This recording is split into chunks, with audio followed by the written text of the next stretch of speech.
ಕರಾವಳಿಯ ಜಾನಪದ ಕ್ರೀಡೆ ಕಂಬಳದಲ್ಲಿ ಹೊಸ ತಂತ್ರಜ್ಞಾನದ ಆವಿಷ್ಕಾರ ಆಗ್ತಾ ಇದೆ. ಒಂದೆಡೆ ಕಂಬಳದ ಜನಪ್ರಿಯತೆಯೂ ಕೂಡ ಹೆಚ್ಚಳವಾಗ್ತಾ ಇದೆ. ಜನಪ್ರಿಯತೆ ಹೆಚ್ಚಿದಂತೆ ಕೋಣಗಳ ಭಾಗವಹಿಸುವಿಕೆಯ ಸಂಖ್ಯೆಯೂ ಕೂಡ ಹೆಚ್ಚಳವಾಗ್ತಾ ಇದೆ. ಆದರೆ ನಿಗದಿತ ಸಮಯಕ್ಕೆ ಕಂಬಳ ಮುಗಿಸಲು ಸಾಧ್ಯವಾಗದ ಕಾರಣ ಕಂಬಳ ಸಮಿತಿ ಈಗ ಹೊಸ ತಂತ್ರಜ್ಞಾನದ ಮೊರೆ ಹೋಗಿದೆ. ಈ ಆವಿಷ್ಕಾರದ ಮೊದಲ ಪ್ರಯೋಗವನ್ನು ಬೆಳಪು ದೇವಿಪ್ರಸಾದ ಶೆಟ್ಟಿಯವರ ನೇತೃತ್ವದ ಐಕಳ ಕಂಬಳದಲ್ಲಿ ಮಾಡಲಾಗಿದೆ. ಸೊ ಕರಾವಳಿಯ ಜಾನಪದ ಕ್ರೀಡೆ ಕಂಬಳದಲ್ಲಿ ಈಗ ಹೊಸ ತಂತ್ರಜ್ಞಾನದ ಆವಿಷ್ಕಾರ ಆಗ್ತಾ ಇದೆ. ಸೊ ಒಂದೆಡೆ ಕಂಬಳದ ಜನಪ್ರಿಯತೆ ಕೂಡ ಹೆಚ್ಚಳವಾಗ್ತಾ ಇದೆ. ಇತ್ತೀಚಿನ ದಿನಗಳಿಗೆ ಕೂಡ ನಾವು ಗಮನಿಸ್ತಾ ಇದ್ದೀವಿ. ಬೆಂಗಳೂರಲ್ಲಿ ಆಯೋಜನೆ ಮಾಡಲಾಗಿತ್ತು, ಸಾಕಷ್ಟು ಜನ ಕೂಡ ಬಂದಿದ್ದರು. ಸೊ ಜನಪ್ರಿಯತೆ ಕೂಡ ಹೆಚ್ಚಳವಾಗ್ತಾ ಇದೆ. ಸೊ ಹಾಗಾಗಿ ನಿಗದಿತ ಸಮಯಕ್ಕೆ ಕಂಬಳ ಮುಗಿಸಲು ಸಾಧ್ಯವಾಗದೇ ಇರುವಂಥ ಹಿನ್ನೆಲೆಯಲ್ಲಿ ಈಗ ಕಂಬಳ ಸಮಿತಿ ಈಗ ಹೊಸ ತಂತ್ರಜ್ಞಾನದ ಮೊರೆ ಹೋಗಿದೆ.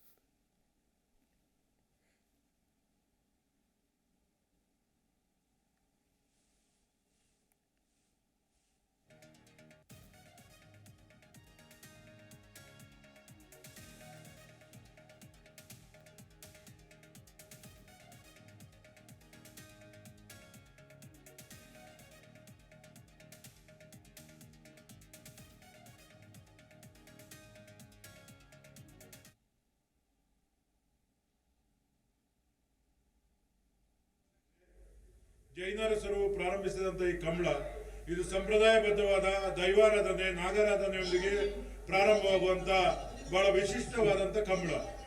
ಇಲ್ಲಿ ಬೇರೆ ಬೇರೆ ರೀತಿಯ ಸಂಪ್ರದಾಯಗಳಿದೆ, ಬೇರೆ ಬೇರೆ ಜನಾಂಗದವರ ಇಲ್ಲಿ ಯಾವ ರೀತಿ ಕಾರ್ಯನಿರ್ವಹಿಸಬೇಕೆಂಬ ಒಂದು ಕಟ್ಟುಪಾಡು ಕೂಡ ಈ ಕಂಬಳದಲ್ಲಿದೆ.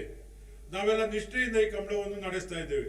ಈಗ ಇದಕ್ಕೆ ಆಧುನಿಕ ಸ್ಪರ್ಶ ನೀಡಿ ಈ ಕಂಬಳ ಜಿಲ್ಲೆಯಲ್ಲಿ ಒಂದು 23 ಕಂಬಳಗಳಲ್ಲಿ ಅತ್ಯಂತ ವೈಭವಪೂರಿತವಾದಂತಹ ಕಂಬಳವಾಗಿ ಈಗ ಪರಿವರ್ತನೆ ಆಗಿದೆ.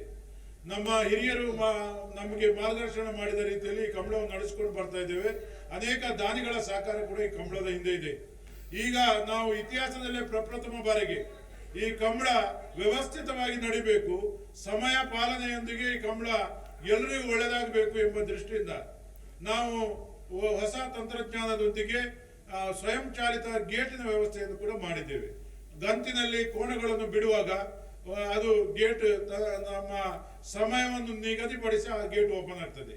ಅದು ಕಾರಣ ಇಷ್ಟೇ, ಕಂಬಳ 30 ಗಂಟೆ ಅಂತ ಇತ್ತು, ಈಗ 60 ಗಂಟೆ ದಾಟಿದೆ. ಅದನ್ನು ಹದ್ದು ಬಸ್ಸಿನಲ್ಲಿ ಇಡಬೇಕು ಎಂಬ ಉದ್ದೇಶದಿಂದ ಈ ತಂತ್ರಜ್ಞಾನವನ್ನು ಬಳಸ್ತಾ ಇದ್ದೇವೆ. ಇನ್ನೊಂದು, ನಮಗೆ ತೀರ್ಪುಗಾರರಿಗೆ ದೊಡ್ಡ ಗೊಂದಲ ಆಗ್ತದೆ. ಕೆಲವು ಸಲ ನಾವು ತಂತ್ರಜ್ಞಾನದಲ್ಲಿ ಲೋಪ, ತೀರ್ಪುಗಾರರಿಂದ ಲೋಪ, ಅಥವಾ ಅನೇಕ ಕೋಣದ ಯಜಮಾನರುಗಳು ಕೆಲವು ಸಲ ಗೊಂದಲ, ಇದನ್ನೆಲ್ಲ ನಿವಾರಣೆ ಮಾಡಬೇಕು ಎಂಬ ಉದ್ದೇಶದಿಂದ ನಾವು ಹೊಸ ತಂತ್ರಜ್ಞಾನದೊಂದಿಗೆ ಫೋಟೋ ಫಿನಿಶ್ ಅನ್ನು ಇಲ್ಲಿ ಅಳವಡಿಸಿ ನಮ್ಮ ಕುದುರೆ ರೇಸಿನಲ್ಲಿ ಯಾವ ರೀತಿ ಮೂಗಿನ ದಾರದಲ್ಲಿ ಫಲಿತಾಂಶ ಬರ್ತದೆ, ಯಾವುದೇ ರೀತಿಯಲ್ಲಿ ಅದು ಫಲಿತಾಂಶದಲ್ಲಿ ಏರುಪೇರು ಆಗದ ರೀತಿಯಲ್ಲಿ ಆ ಒಂದು ಕಾರ್ಯತಂತ್ರವನ್ನು ಕೂಡ ಇಲ್ಲಿ ಅನುಷ್ಠಾನ ಮಾಡಿದ್ದೇವೆ. ಇದು ಈ ಐಕಳ ಕಂಬಳದ ಒಂದು ವಿಶೇಷತೆ. ಅದರೊಂದಿಗೆ ಕೋಣದ ಯಜಮಾನರುಗಳು ವಿಶೇಷವಾಗಿ ನಮಗೆ ಸಹಕಾರ ನೀಡಿದ್ದಾರೆ.